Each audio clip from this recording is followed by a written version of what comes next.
Yeah, I think the odds are kind of stacked against him. I mean, since he's been in Calgary, it's kind of felt like that.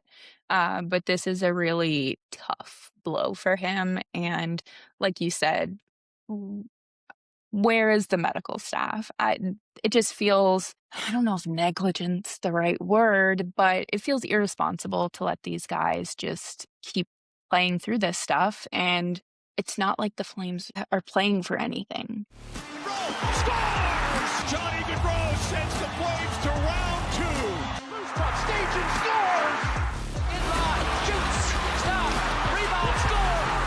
Sebastian doesn't want anything to do with the Lamborghini. Backlund shoots, scores! We have to bring a Stanley Cup back to Calgary. This rebuild a little quicker than rebuild. Welcome, everyone, to another episode of the Win Calm podcast. As always, I'm your host, Josh, with my co-host, Alex, and special guest here with us, Jess. So we're talking all things Flames as we head into the Olympic break here. And thankfully, get a break from having to watch Flames hockey to watch some good teams play. So that'll be fun. Cheer on Team Canada. But yeah, I think, it's as we head into the Olympic break here, the Flames remain in the bottom five of the league, which they have, I think if my numbers are correct, pretty much 99% of the days this season. I think there's maybe been a couple days they've slipped out of that, but it certainly seems like a bottom five finish is not written in the stars, but it certainly seems like it's heading that way. I don't know, Jess, Alex, what you guys think, but it seems like, when we come back here from the break, I don't know if the Flames are going to be able to get out of the bottom five. What do you think? Well, I mean, if they trade more guys, I think for sure we're probably looking at a bottom five finish, hopefully. They haven't, they've won one game or two games since they traded Anderson. And if they were to move an Az or a Coleman, yeah, I think we're probably trending in that direction. Yeah, I would have to agree. I think that it's unlikely. I feel like even if they don't trade anyone, how did they get that momentum back that they haven't been able to find all season? Yeah, I think when you look at it, they haven't won more than 3 games in a row all season. So that's something that's really stuck out to me because it kind of seems like every time it seems like maybe they're turning things around, or like you said, they're getting that momentum back like we've seen in recent years where this team will just go on a run out of nowhere. Like this season, it just hasn't happened. And I think that's kind of a sign. The fact that they haven't been able to string more than 3 in a row together, I think that it's a good sign that this team is not like the previous teams that we've seen that can kind of put runs together. Like, I just think this is not a roster or lineup that's going to be able to do that. So yeah, they'll go on little runs here and there. Like, we saw in December, they got back up to 500. But when you dig yourself this big of a hole, you need to go on major runs. Like we're talking, 7-8 game winning streaks. And so far, again, like I said, they haven't been able to win more than 3 in a row. So they're still kind of rotating. Like they win a couple of games and they lose a couple of games and they win a couple of games. And it's like at this point, when you're sitting at, I think they're .464 point percentage, fourth last in the league, like 500 is not going to get you anywhere. It's going to get you probably where they are right now. So I think, like you said, I don't see this roster picking up momentum. If anything, I think they're going to lose momentum, which we kind of saw after the Rass trade. And especially if there's more trades coming down the line, like if you're moving out key veterans like Coleman or Kadri from that locker room, I feel like that's going to be pretty deflating for an already deflated roster. So I think coming back to the break, it's the Calgary Flames. So I don't want to say anything too soon because next thing we know, they go 7-1 in March and then we're picking 9th. But this just seems like a different year. It just seems like a team that is destined for a bottom 5 finish, kind of like those teams in the early 2010s where they picked Bennett and Monahan, Kachuk. Like those teams just never really figured it out, and this team feels like another one of those examples. I mean, you gotta hope so. I mean, we can always have a Dustin Wolf run, or for Cooley's been. I don't even get how Cooley's been as good as he has been. But yeah, the roster isn't great, and admittedly, they still can't score. Defending wise, they haven't been fantastic either. I mean, they weren't great last year. They just got bailed out by their goaltending. So I don't know what we're going to see post-Olympic break. I mean, if there's all these rumors about trades, I wonder if it throws a bunch of the guys off. I worry about I remember after it was 23-24 when they started moving everyone, they got better as the year went on, and that's probably why they picked 9th. I remember they brought in Kuzmenko, and for whatever reason, he decided to go, he decided to turn the clock back to his rookie year, and he had 25 points in 29 games. It pulled them out of that top 5 range to, they ended up picking 9th, and luckily they still got Perek at that spot. But I worry that, are they going to put themselves in a position where all these young guys start coming up. Like I thought Gritton's been really good since his call up. Even like Parek's been, I thought through 2 games, I thought Zane's looked really good.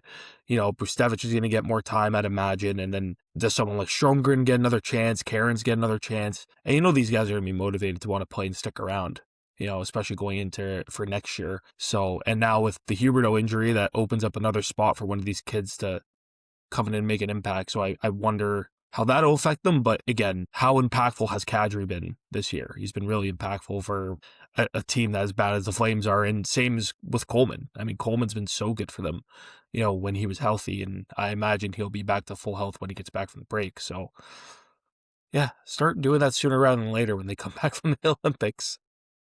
I definitely think that, they should use this post Olympic break as like a trial for the young guys. And especially if they are looking to move more players, there's no reason why you should be looking to bring in more veterans, like why replace what you already have with what you're trying to get rid of. So I think it would be beneficial. And I think it would kind of brighten the mood and enthusiasm around the Flames fan base. 100%. 100%. 100% Yeah. you would. Like you said, Alex, these young guys, that's what worries me a little bit about them climbing up the standings maybe a bit, because these young guys are going to be fighting for, some of them are fighting for NHL careers. Like you look at a guy like Karen's, like he's kind of on his last chance, even though the Flames haven't really given him many chances. But at this point in his career, like he's got to prove he's an NHLer, or it might be too late. When you start removing guys like veterans who at this point are probably pretty checked out in the season, like they don't really care about the rest of the year, they're not making the playoffs, versus a guy like Cairns or Stromgren, these guys are going to be playing 150% because they want to prove they're NHLers. That's a good point, because I do think that may cause them some issues with tanking, just because you're going to get a bunch of guys who are very, very motivated and want to prove they're NHLers, and that might lead to some wins like we saw in the Parek draft year. I think for me, I mean, you look at the standings, and right now they're fourth last, but they're 6 points out of seventh last. And then there's 7 points out of eighth last. So even if they want to get out of the bottom six, it's going to take quite a run, I feel like. Yeah. There's already a pretty big gap there. So I don't want to say it's already set in stone, but I mean, the longer this goes on, like a top six pick seems like the at minimum at this point, unless something crazy happens, which again, it's the Flames, so you never know. But I think you just know we'll get screwed in the lottery. Yeah, exactly. Like Boston well, that's did the last thing. year. That's what worries me is, they 3 teams finish below like them. Yeah, they finished like fifth or sixth last. Then 2 teams below them win the lottery, and then now they're picking eighth or something after all this, which would be an absolute nightmare. So I think it's neck and neck right now. I mean, I think Vancouver's pretty much locked up the top spot. They're an absolute disaster. Like, they are horrendous. But after that, you've got the Blues, Rangers, Flames, Jets, Blackhawks, all kind of jostling for position for those 2-3 spots, which I think it's kind of been that way all year. So I think it's really going to come down to like the last week of the season, as unfortunate and as stressful as that will be. I think, if you win a couple games in the last week, it could be the difference between picking second and picking, sixth. So I think it's going to be an absolute tank battle between a lot of really bad teams. And I mean, you look at the draft class this year, there really is a pretty defined top 3 in McKenna, Stenberg, Verhoff. And I think there's a bit of a drop off after that. So, teams are going to be getting into that top 3. And I mean, none more than the Flames, who have never picked in the top 3 in their franchise history. So yeah, I think it's going to be,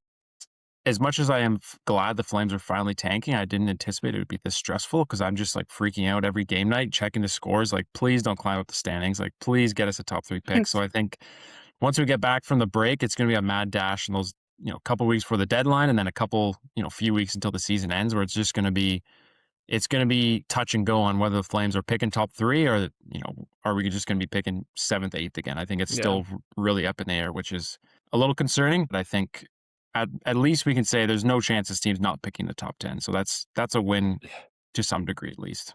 Yeah, I mean, especially this year, you don't want to be picking in that 6, 7, 8, 9 range, because I don't think after those the 3 big horses in McKenna, Stenberg, and Verhoff, there's a pretty significant drop. Like, you look at someone like Tynan Lawrence, who went over to was it BU? Because he's playing with Cole Eiserman. He has not been great. At least his point totals haven't been. I haven't watched him play at all, but his point totals don't look all that inspiring. Someone like Ethan Belchez really took a drop off in the O this year in a depleted OHL. Who's the other guy? Another guy in the O. Ryan Rubrick, again, the guy took a big drop in a pretty depleted league. So it's like, you get Stenberg, McKenna, those are got to be your two goals, because, Stenberg's doing things that, not even the Sedins did in the SHL in their draft year. And obviously McKenna's been picking up a lot of steam as of late in the NCAA. Like, he's been great as of late. So you got to get there. They got to get, I don't know, like, again, you can finish bottom three and still, I think I always just think back to last year, like the Bruins, I think, were fourth last. They would have had the fourth pick, and then the Islanders and who else jumped them? It was the Islanders and who picked 3 last year? Chicago. Oh, no, sorry, Chicago dropped, but the Islanders had the big jump from like 10-1, so everybody moved. So it wasn't. And then Utah. Utah was the other team that jumped all the way to 4. So you still have to get a little bit lucky with the lottery, but you obviously give yourself better odds of still picking high if you're lower. So again, I've always been somebody that I hate cheering them to lose, but in a year like this where there's like nothing to win for, yeah, I'd much prefer a higher pick and to maybe land a McKenna or a Stenberg, or even worst case scenario, you get a Keaton Verhoff. Oh, that would be so brutal. So would be nice. It certainly would be nice, because you could see like some of the skill these young guys are having. Like, look at someone like Gritton, who they took at 28, and like that guy looks like he's going to be an impact. To what degree, I don't know, but man, does he ever look strong. Like, looks like he can be that could be a real find for them. So we'll see. Let's hope. Just hope and pray. Yeah, I think, like you said, with the draft order, there's a very clear drop off, I think, after those top 3, and then as you go down, there's another drop off. So it's going to be interesting, because I think right now there's really no obvious like 4th best player in the draft. Usually, I think it was Lawrence for a while, then he's really struggled, so he's kind of been dropping down lists. Now it's like there's a couple defensemen like, Chase Reed, Albert Smits, Carson Carrolls, like those guys are kind of all in the mix.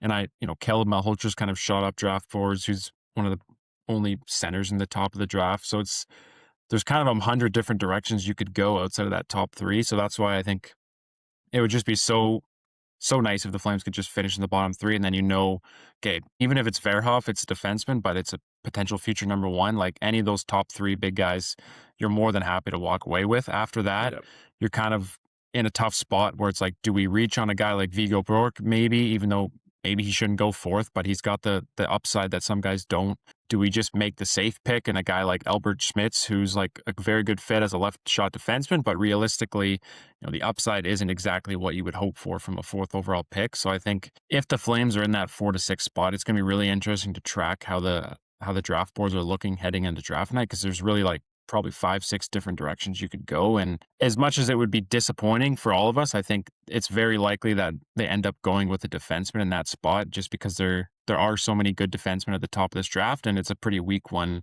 when it comes to centers. Like Lawrence, like we said, has dropped off. Malholtra's probably the 2nd best center. He, to me, projects more as like a Michael Backlund long-term, like a 50-point two-way center, probably, which, again, like, good player, but probably not a guy you're going to walk away with at 4 or 5 and be happy with. I think for myself, he'd probably be pretty disappointed that he came that close to getting a guy like McKenna, who's, got 90+ point potential. And at the end of the day, you end up with another 2nd-line center to add to your system, which you already have a bunch of. So yeah, I think we just got to, like you said, we got to hope and pray that this team is able to, once in our lives, finish in the bottom 3 and finally give us something to be excited about. And yeah, it's just going to be a really interesting last month and a half after the Olympics. The good news is the Flames have one of the tougher schedules in the league coming out of the break. Like, they haven't even played the Avs once yet, which is just crazy to me. They played them, I think, 3 times. Yeah, they play the Stars a bunch. I think that they've got teams like the Kings and the Ducks they play, who are going to be fighting for playoff spots. So Kings, who just landed Panarin. Yeah, exactly. Yeah. So like, they have a very, very tough schedule. Now, I think the problem is this team tends to play up to their competition and play down to their competition. They'll beat Colorado all 3 times. You'd almost rather them play a bunch of bottom feeders, because they always blow it. But then, yeah, they somehow walk away with wins against the Stars, etc. But yeah, I'm just very curious how this team's going to look out of the break, and hopefully they decide to just pack it in and trade some guys, and I think that will probably help the tank too and just deflate an already deflated room, like we said, and kind of send them to the abyss once and I for think all. it'll happen. I think Yeah, one of Kadri or Coleman move.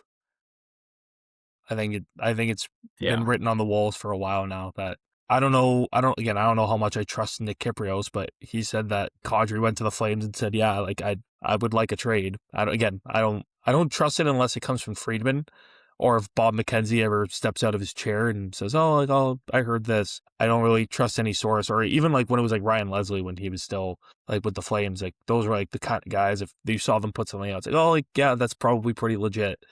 Um, when it comes from someone like Kypreos, I don't really think I don't think he's locked in at all. So I still think one of these guys move, and especially with Huberdeau being done for the year, I think that as much as he was helping the tank as he wasn't having a good year, and I guess we all know why now. Um, maybe that sends a message to management like, oh yeah, maybe we should pack it in, even though he was on pace for less than 40 points. definitely, and I feel like the Flames deserve more than, like, a consolation prize for the end of this season. There has to be something more. The top 3 pick, that Yeah, would be fantastic. Yeah, exactly. agreed. That's what going back to like guys like Malholtra and Schmitz, I feel like those just kind of feel like consolation prizes in the top of the draft. Like they're good players, but when you're kind of all year dreaming of McKenna or Stenberg or Verhoff, and then you walk away with a guy who's like projected as a second line center, that just feels like a consolation prize. And it would be a huge ad for the organization. Obviously, anyone in the top 5, 6, but yeah, like you said, like no team. I would argue no organization needs a top 3 pick more than the Flames. I mean, they've never picked there, and they're devoid of elite talent. So getting a guy like McKenna, Stenberg, even Verhoff, like we said, you don't need another right shot defenseman, but he's potential to be a number 1. Like You'd walk away that pretty would happy just with Verhoff. yeah, Yeah, it would completely change the trajectory of this franchise. Whereas, like, I feel like if you walked away with someone like Lawrence or Schmitz or Malholtra or one of these other guys, I don't know if that, well, I know it wouldn't have the same impact. And I feel like at the end of the day, you'd be a little disappointed to walk away with someone who doesn't have that elite upside because that's just what we've been dreaming of all season. And the Flames are closer than they've ever been to getting a franchise changing talent. Like I can't remember there ever being a draft with a player like McKenna at the top where the Flames were this close. Like I know the Matthews draft, they were kind of like in there a They little were there bit for and a then while. They they were there faded for a off. while. But the fact that we're, heading into, I mean, when games start again, almost essentially March, and they're going to be bottom 5, the dream has never been alive more than it is now. So let's just hope they don't crush our dreams like they always do. Let's hope for our sakes that Devin Cooley just cools off, no pun intended. Because, oh my God, that guy went from being a like AHL journeyman, couldn't stick anywhere, and now he's leading the league in save percentage. Of course. Can you go back to preseason for? right? That's I Flames hockey. honestly though, like I'm pretty happy for that guy. I really like Cooley. So I'm kind of happy he's having a year. Imagine he had this year and didn't sign a contract. Somebody would have given him stupid money at the end of the year. Edmonton? Who knows? Yeah, I mean, good for him. Like, yeah, Yeah. like I said, I'm grinding my teeth when I'm watching him make 36 saves against the Oilers. I'm like, come on, man. Can you just let a couple in and we'll walk away? You still have a good save percentage, but we'll get a loss. But yeah, I mean, long term, it could be, once the Flames have a bit more offense to support their goalies, having Wolf and Cooley back there could be Yeah. pretty lethal. Like, Yeah. assuming he keeps this up or, still looks like a good NHL goalie, having him as a backup behind Wolf, who has had his struggles this year, but he's shown flashes of, he's Not still the his same fault. goalie. Yeah, exactly. He's not exactly playing behind a very good team, so I don't really fault him for anything this year after he single-handedly carried them last year. But yeah, I think, like you said, we just got to hope that this team just doesn't pull some black magic like they always seem to and, beat the Avs 3 times to close out the season or something like that, because that would just be crushing. Yeah. And yeah, I think trading a couple more guys will probably make sure that doesn't happen. I think Kadri is the obvious one where they trade Coleman. I think they could kind of fill the holes if they needed to, but a guy like Kadri, you don't have anyone to take that spot. You're running Frost, Backlund as your top 6 centers at that point, and you're probably getting caved in versus most teams. So, I mean, I think it's going to come down to whether or not, like you said, is Kypreos telling the truth? Does Nas actually want out, or is it more of just because we've heard he's open Trying to to stir the move. pot. Yeah, there's a difference between being open to move and wanting to move. Like he could, go to Conroy and say, "Yeah, like I'm open to leave. That's fine, but I'm not, not requesting a trade." Or does it get to a point where the Flames are so terrible that he says, "You know what? forget this. I'd rather leave now and get one more playoff run to close out my career. Because if you wait to the summer, that's Kadri now losing one more season of potentially going for the cup. He's not getting any younger, Another so year older. yeah, exactly. I think one of Kadri or Coleman has to go. I think they will. Mhm. They also only have one retention spot, so it probably only will be one. I don't think they can do more than that unless someone is willing to take Kadri at full money for the final 3 years, which I don't see happening unless I it's think like a somebody would take Coleman at full money. At yeah, that's definitely more 4.9, of a there's chance. Yeah. teams that should be able to take that, but obviously Coleman at like 2 something is a lot more attractive than um, at 4.9. Nas, yeah, I think Nas would be tough to get somebody to be willing to take on the entire 7 million for the next, 3 seasons after this. So, but I do think that like somebody just put someone on LTIR. Was it Tampa? Somebody, Panthers might always find a way, but I don't think they're making the playoffs at this point. I mean, Tampa always seems to find a way to figure something out. If he goes back there, I mean, I think Tampa would love to have Blake Coleman back. And that team is, I don't know, Tampa just owns a bunch of NPCs in their lineup, and somehow they're 19-1-1 in their last 21 games. Insane. Imagine. They have some dude named Dominic James. I'm like, who are you? And they just continue to win. They're ridiculous. Only imagine Calgary if that was able to happen. What a time that would be. I will ask super quick because it wouldn't be a win column podcast if we didn't talk about Zane Parekh. Very quickly, what are your thoughts, you guys? What are your thoughts have been in his first 2 games back in the lineup since coming back from that injury? Because I think he's looked pretty strong. I've really liked what I've seen out of him. He looks way more confident with the puck. Mhm. Defensively, yeah, there's still going to be some growing pains, but not as bad as maybe he was at the beginning of the year, and I think Huska is leaning more towards trusting him these days. Definitely. I feel more confident in him, and he looks like you said, he looks more confident, and I think just being able to be himself when he was with Team Canada kind of maybe brought something else to him, and, I'm glad that he went, and we're seeing this, and he's recovering well from that injury. Yeah, I think he's looked a lot better since he's come back. I think, especially in that game against Toronto, I mean, he played like over 20 minutes. 20 minutes, I first would game argue back.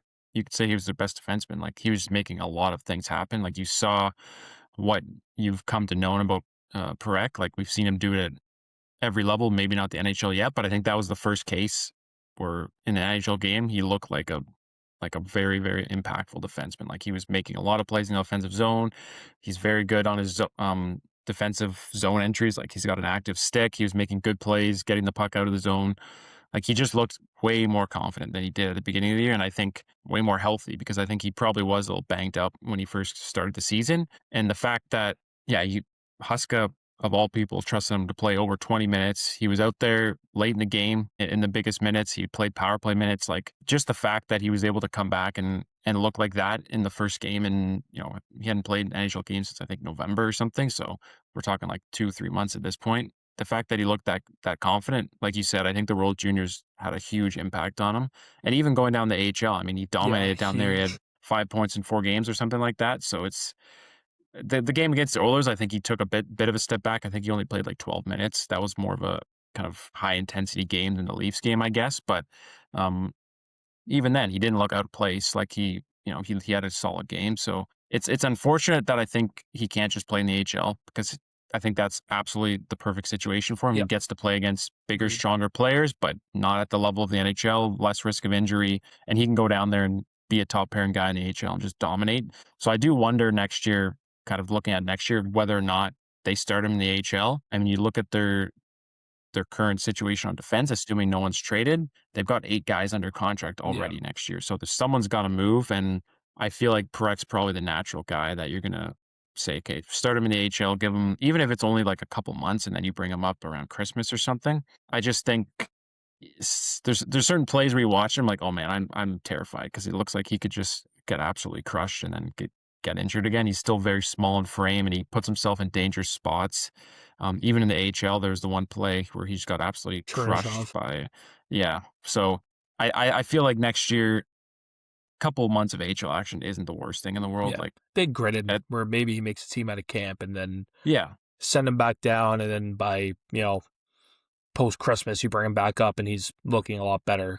I also imagine he's going to come to camp next year and be a little bit bigger, a little bit stronger, hopefully a little bit faster, which, he's still a really good skater. Just that straight line speed I think he can work on. If that happens, though, maybe he does make team out of camp. But Josh, like you said, they got a million defensemen under contract next year.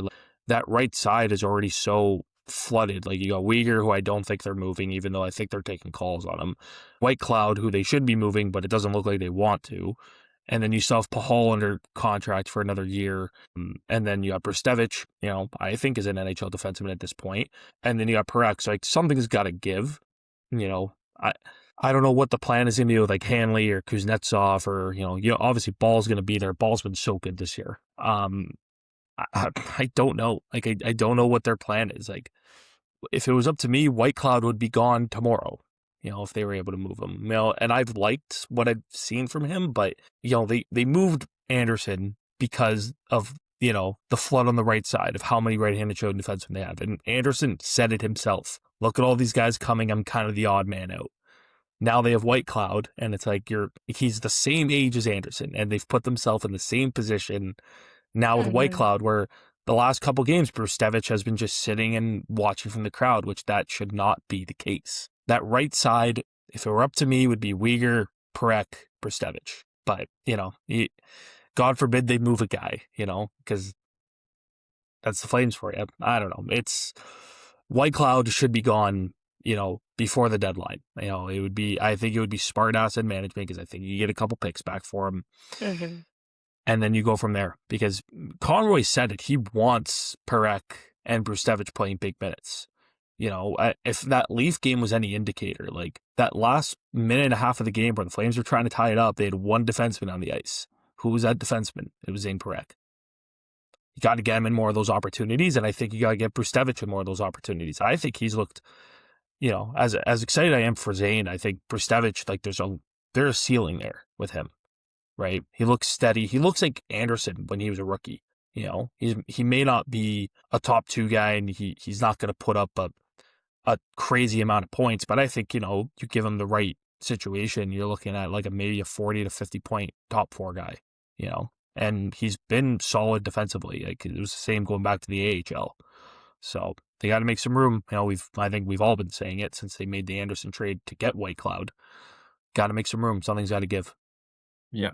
Yeah, that's why, like you said with Hunter Burrs, I think if it's between him and Parekh for the last spot next year, I feel like it's going to go to him. He's kind of already paid his dues a bit in the AHL. Yep. He's kind of Which a step fine. ahead, which, yeah, like you said, in a perfect world, they're both in the NHL, but I can't see a Flames team, especially led by Huska, who I assume is back next year, having 2 rookie right shot defensemen in the lineup at the same time. So I feel like it's probably going to be a case of, like Uyghur, Ball, and White Cloud, assuming he's still here, which I think he will be. They're obviously locked in NHL jobs. Then you've got Pahal and Hanley, who are probably rotating in that extra spot. Then you've got Hunter Burrs in there. Because I completely forgot about Kuznetsov too. He's in the mix there. He's probably earned a full-time NHL job at this point. He's looked good. So it's just such a logjam. Not as great for me as of late. Haven't loved his game. Yeah, he's in a position he shouldn't be. Yeah, he's very much a case of a defenseman that fits Ryan Huska's style, so that's why he gets way more leeway than some of these other offensive guys, because he's a big defensive defenseman, so, naturally Huska loves him. Just please get Uyghur a partner, please. For his sake, please. That's all we're asking. I don't think that's too much. He played last year primarily with, it was either Daniil Maramanov or Joel Hanley. And credit to Joel Hanley, he played great last year. You go back the year before, before everyone got moved, he was splitting time between Hanifin, Tanev, and Anderson. And now this year it's been a disaster. Like, I don't even remember who he started the year with. He was playing with Bean at one point. Miramanov was still around. Hanley, he started the year with Hanley, and then there was that weird point where they were using Bean on his side. And now, basically, since November, it's been Kuznetsov. So, like, you kind of look at the year he's having, and you're like, oh yeah, I kind of understand why he's like on track to be like minus 50. They're feeding him to the wolves, and he's got a rookie on his side. So it's no discredit to Kuznetsov. I think he's done a lot better than I think any of us could have thought he would have. But at the same time, it's like Weir's 31. Like, he's not getting any younger. Like, get him somebody. Like, I don't know who that is. Maybe you move him back over to the left side and use Perek on the right or Brustevich on the right.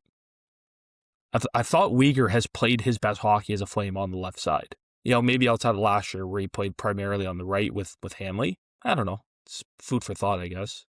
So Yeah, I think Uyghur's an interesting one because I know there's some murmurs before the season started. I remember The Athletic did their like player tier rankings, and he was kind of lower than I think we all expected because he had such a great season last year. And a lot of the feedback from other like management people and coaches and staff and scouts kind of said they're worried about the wear and tear on him because of how much the Flames have kind of thrown him to the wolves in the last couple of years. Yeah. As a guy who didn't really get that role in Florida, now he's been thrown out there and just relentless wear and tear.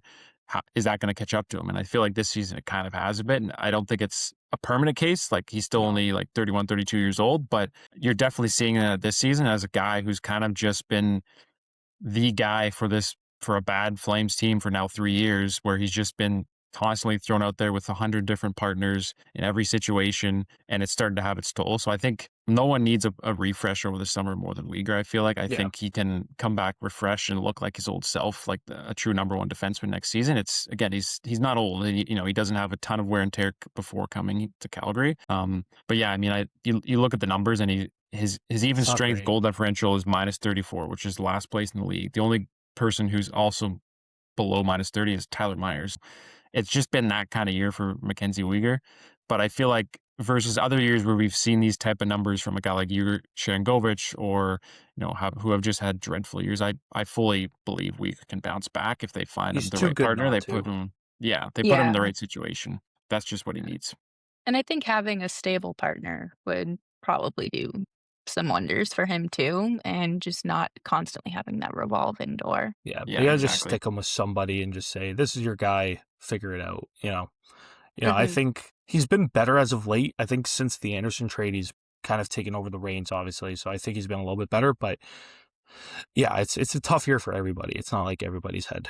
I don't really think there's one guy in the team you can look at and go, "Oh, what a year so and so is having." Right? I think it's just been pretty poor for everybody. Maybe outside of Just Cooley, Devin maybe Cooley Cooley. and Cooley Yeah, and no, Ball. I yeah. think Ball's been way better than I've ever anticipated he would have been. He's been great. So Yeah. maybe you go Uyghur Ball. Like, I don't know. I think that could be pretty intriguing as like just a pure from a shutdown perspective. Who knows? But I Yeah. kind of like the idea of splitting them up and but like I said, like, and kind of going back to the draft, maybe it's not the worst idea if they end up picking one of these left-handed shooting defensemen.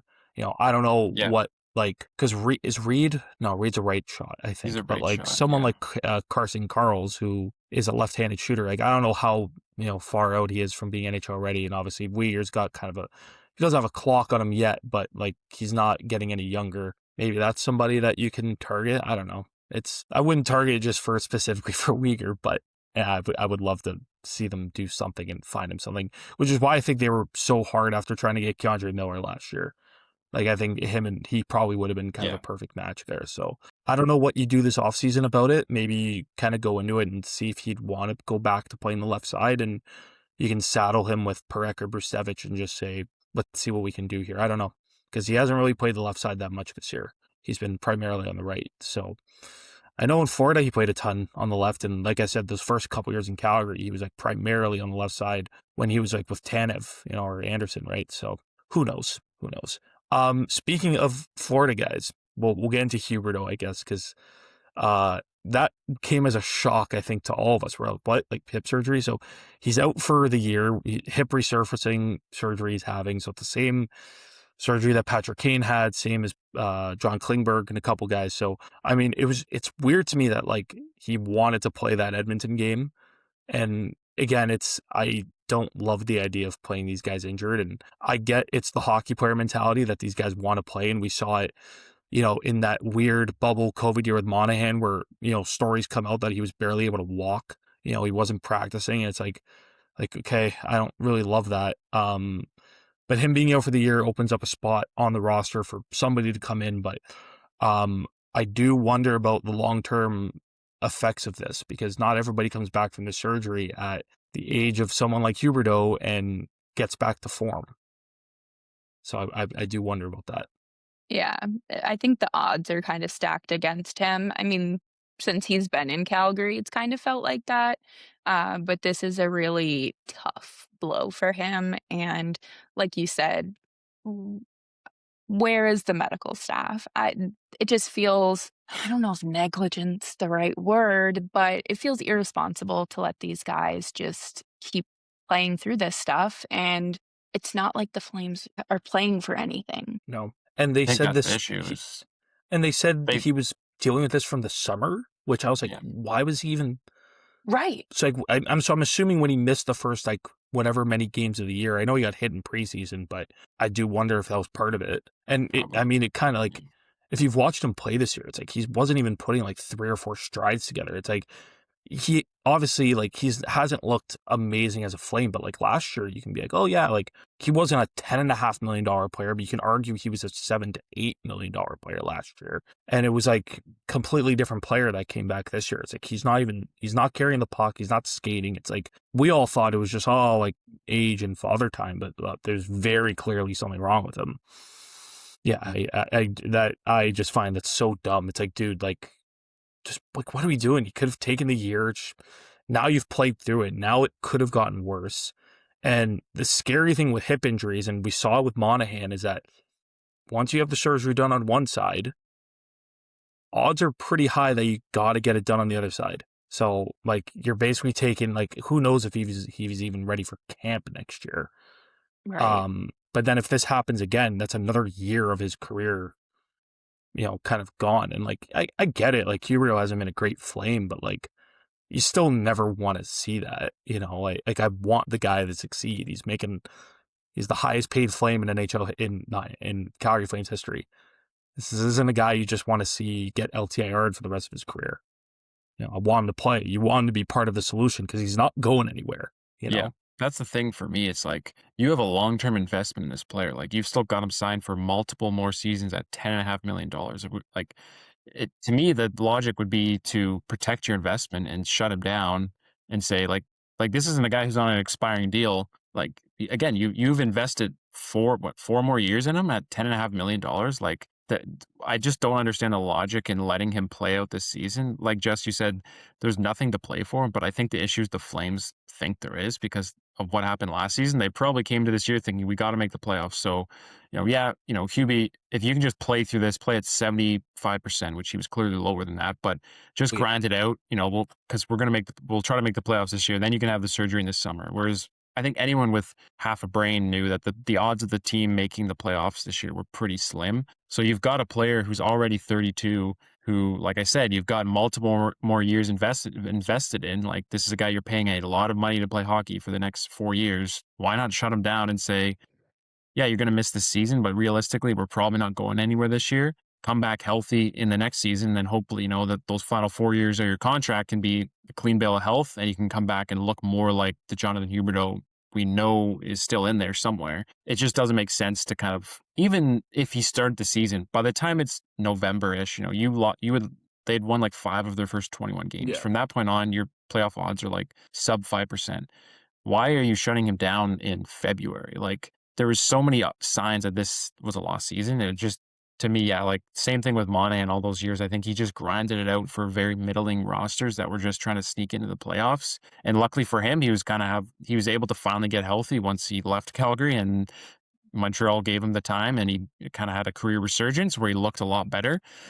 I just don't know for Huberdeau, he's obviously a couple years older than Monahan was when he had similar issues. And this specific type of surgery, the hip resurfacing surgery, you throughout NHL history, a lot of guys, they don't come back from it. And if they do, they're a shell of their former selves. So I think Patrick Kane's really the only success story with this surgery where he came back and was still an impactful NHL player.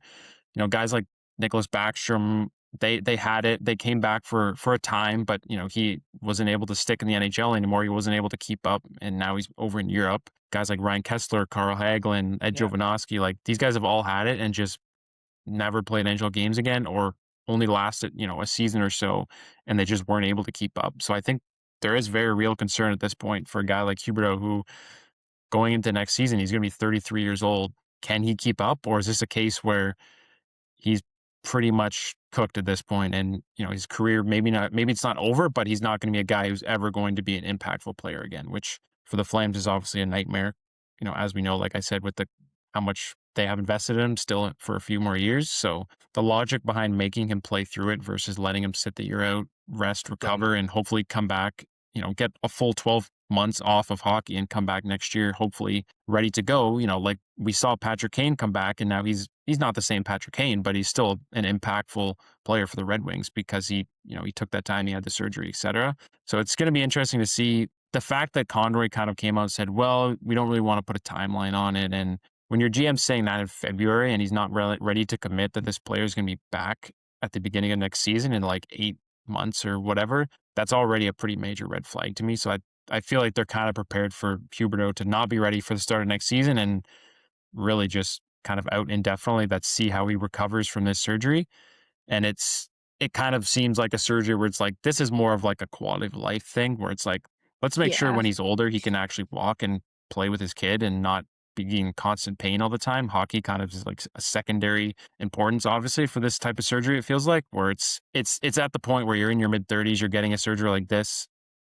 It's kind of up in the air if you're ever going to play hockey again. And if you do, I would say there's a probably very slim chance that we ever see Jonathan Huberdeau reach anywhere close to a point per game again, because he was already struggling and now you throw this in the mix and it's not a good outlook. See, delaying this just does further damage, which doesn't make sense because then you're prolonging the recovery. And we know that just because you're cleared to play does not mean you are healed or should be playing. So it just, like you said, Josh, I think it's definitely more of a quality of life thing. Um, and maybe hockey takes a back seat for the next year and a half. Yeah, who knows? I do wonder if this was a year from now and they have the new arena opening up. Like, I wonder if they, as dumb as it sounds, I wonder if they would have taken any of that into consideration. Where it's like, like we want you to be playing the first game this arena's open. Again, it sounds stupid, but like I do wonder if that would have played a factor of any of this. Because I think when that arena does open, like you want Huberdeau in your lineup as much as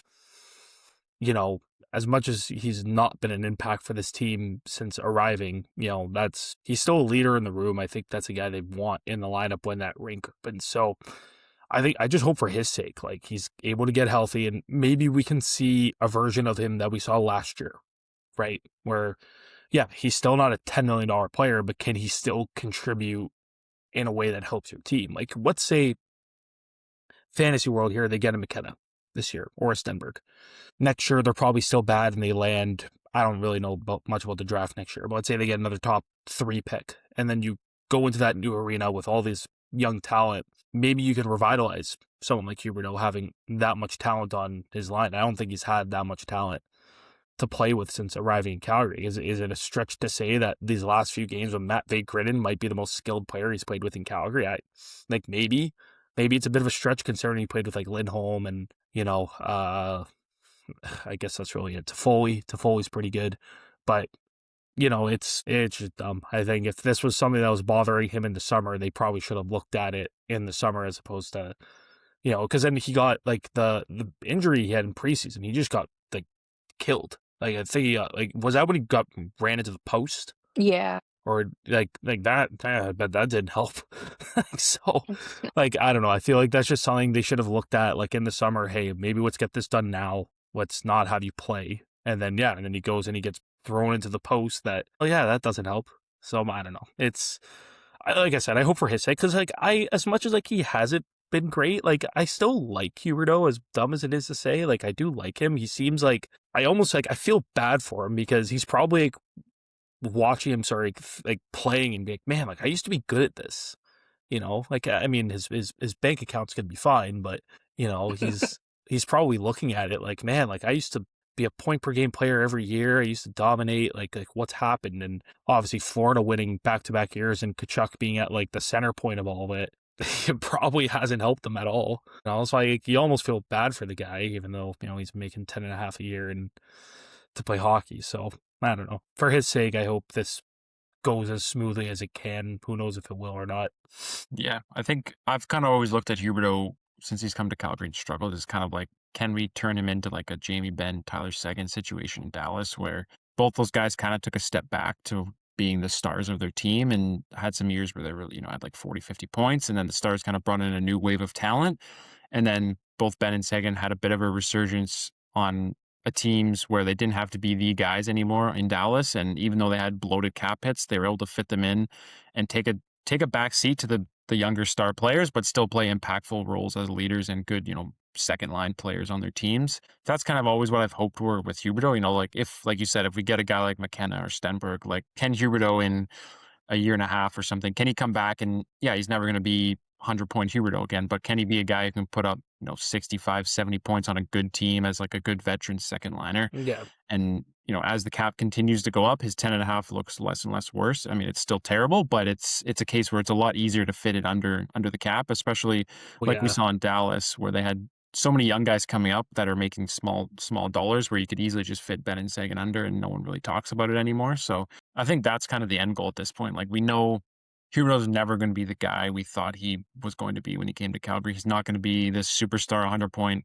leading the team every season, but hopefully this surgery helps him get back to being an impactful player. And at the very least, when this next wave of players come in, and like you said, with the new arena and everything, this new era of Flames hockey, he can be one of those guys who kind of ushers in that new era as a support, veteran guy who can still be impactful, still playing a very important role on hopefully eventually a contending good team led by guys like Parekh and McKenna or, Rezhny and these guys. And Huberdeau could still play his role because, you do feel bad for the guy because, I mean, like talent like that doesn't just evaporate. It doesn't just disappear. This is a guy who was his whole hockey career, right? Like coming up through the queue, he was like the guy. He was like super, super high pedigree, top 3 pick, point per game, multiple years in Florida.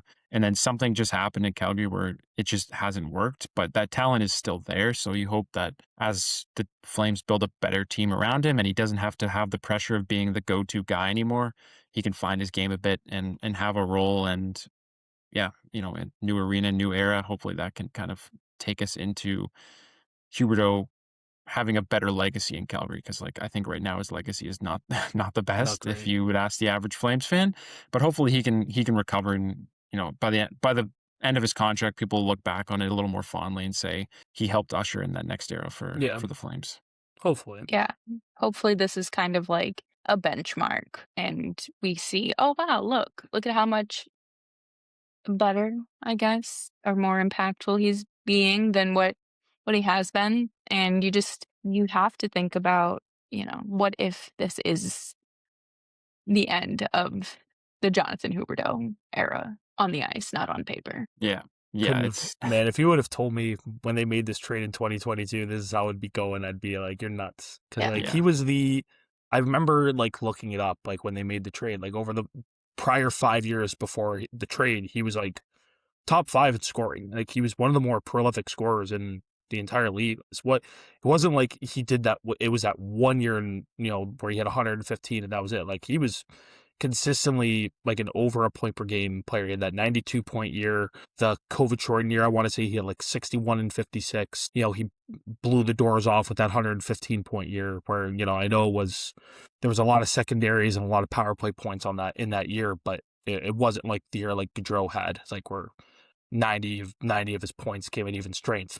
Like you still need to be skilled enough to do that and to have that kind of impact. You don't just throw up 115 points by accident. So it's got to still be there somewhere. Oh, I know he had a coaching battle with Sutter, and I know it didn't really go the way that anyone would have wanted to there. And, I don't necessarily think Huska has been using him the way that they should be using him either. So maybe it's a case of all that, but like, let's be honest, like this guy's not going anywhere.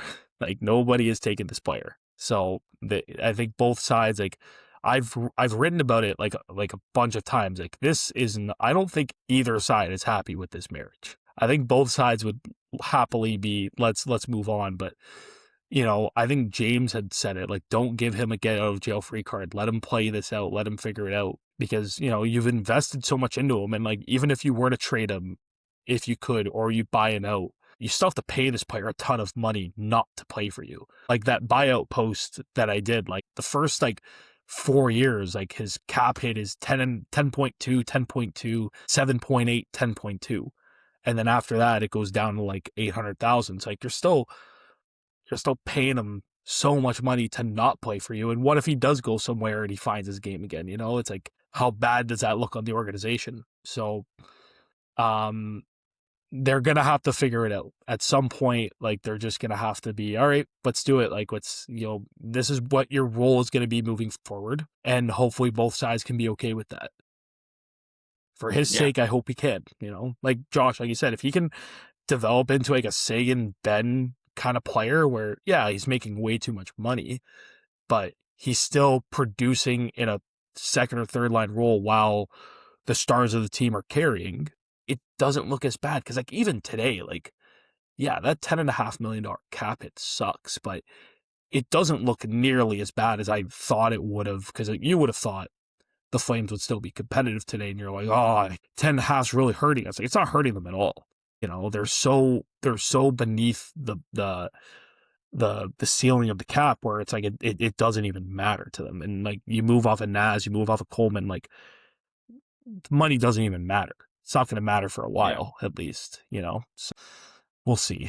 We'll see. Yeah. And I think the case of a guy like Huberdeau, I think we all know that if they did buy him out, which they never will, but if they did, he's 100% signing in like Carolina or Dallas or Colorado for like $1 million, and he's putting up 85 points playing with, McKinnon or something. Like 100% that would happen, where he can just go be a secondary guy, no pressure. He'd go back to Florida and become 100 points again. Yeah, exactly. 100%. So I think the buyout just for the Flames, it doesn't make sense. As much as we're all frustrated with the guy, you may as well just you're going to be paying him regardless. May as well pay him to play for your team. And I think by all accounts, he's a very respected, important veteran in their room. Like, I know we joke about culture and stuff like that, but yeah, exactly. Like, at the end of the day, if Kadri and Coleman, these guys are leaving, Backlund, we don't know how much longer he has. Like, guys like Huberdeau and Uyghur are going to become, I think, very, very important as you kind of bring up this next era.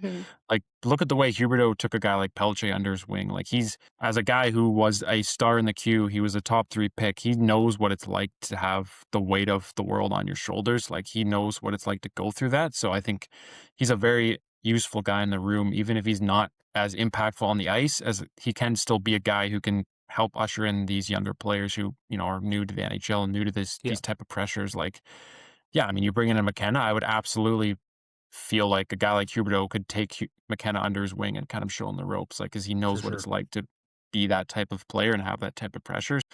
I think the Flames and the Huberdeau, they just got to, like you said, they just got to stick it out, and hopefully things get better, and hopefully he's able to get back to full health, and hopefully we're talking about this in 3 years and the Flames are in the conference finals at Scotia Place and Huberdeau's one of their key players, and we're all happy and we can all look back on this as a funny memory. But remember when Huberdeau sucked? Yeah, remember when Huberdeau was one of the worst contracts in the NHL, and now we're in the conference final in our fancy new arena, and Gavin McKenna and Zane Parekh are on our top power play. I mean, that's probably just a dream, but nice. Yeah, we can all hope. And when they send Makar, oh man, it's gonna be great. Exactly. It's all going to come together. They're signing Makar next. We're going to get Makar next year. Yeah, it's gonna be great.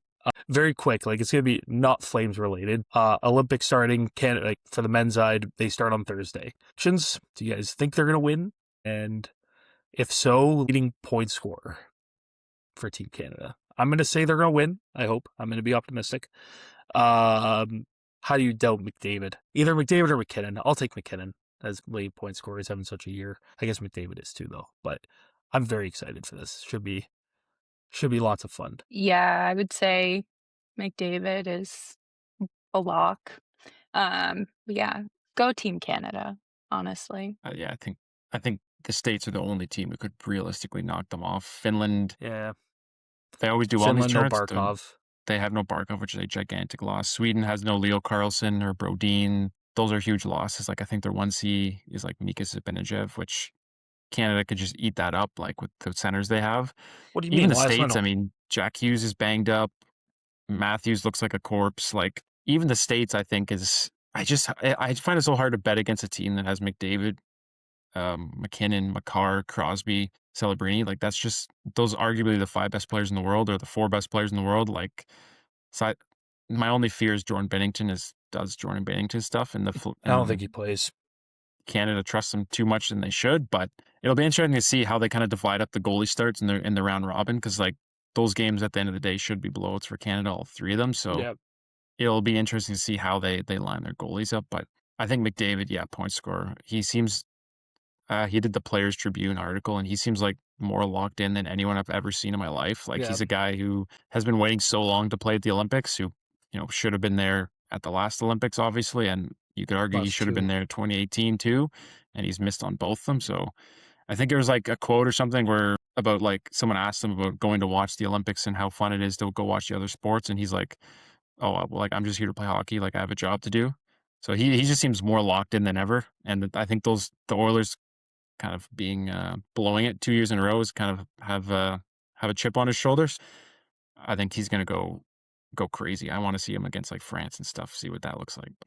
Yeah, What can't. were you said yesterday? You were like, "There's gonna be some poor defenseman on France that's gonna have to go up against Bennett, Wilson, Marchand, Yeah, some fighting poor for their schmuck from life." France or like a plumber from Italy who's like got a 9 to 5 day job and he's lining up against Tom Wilson and Marchand and he's gonna have the worst night of his life. So I don't love Sam Bennett. I don't think he should be there, but I think it's kind of exciting to think of a line of Marchand, Bennett, Wilson, and being able to cheer for those guys on your team because I can't imagine the havoc they're gonna run around and do Yeah. at this type of tournament. Like it's gonna be fun to watch and not But then you being. forget it's double IHF rules, and Yeah, well, that's another thing. It's gonna be like interesting. Like, I said it to my friends after the Hagel Kachuk fight the other night. I'm like, oh my god, like if the States and Canada play each other, they're gonna kill each other. And my friend goes, yeah, but it's double IHF rules, so maybe not. And I'm like, oh, you're so right. I almost wish it was like an NHL like run tournament so that they can just like kill one another. Because my god, Four Nations was so fun last year in that respect.